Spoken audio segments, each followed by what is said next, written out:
বাড়ানোর জন্য আর কি সারটা দেওয়া। আর নুনাটা দেওয়ার কারণ হলো আপনার মানে কোনো পোকামাকড় থাকলে যদি সরে যাবো গা গাছের গোড়াল থেকে। তো এইভাবে এখন মাটি দিয়ে ঢেকে দিতে হবে।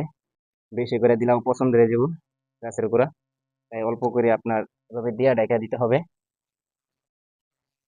প্রত্যেকটা গাছের গোড়ে আপনার এরকম করে করতে হবে, সুন্দর করে ড্রেন বানিয়ে তারপর দিতে হবে।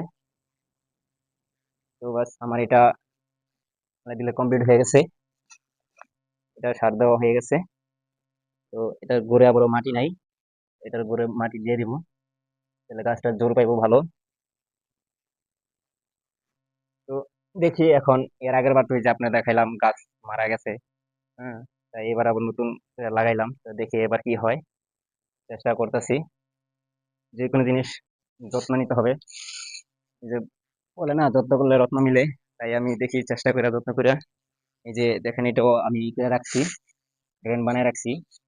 তো এখন আমি সার দিয়ে দেবো শুধু। এই যে পোকামাকড়, এই যে দেখেন এখানে যত অনেক পিঁপড়া আছে, পিঁপড়াগুলো এখন সব দৌড়ে উঠে আছে। হুম, গাছ আর কাটতে পারবো না, গাছের শিকড় গুলো। গাছের শক্তি হলো গাছের শিকড়, গাছের শিকড় যদি কেটে দেয় তাহলে তো এই গাছের আর কোনো শক্তি নেই। তাই পিঁপড়াগুলো এখন পলাইতেছে নোনা সার দেওয়ার কারণে। আল্লাহর নামলে নামছি, দেখি আল্লাহ কি করে। আমি চেষ্টা করতেছি,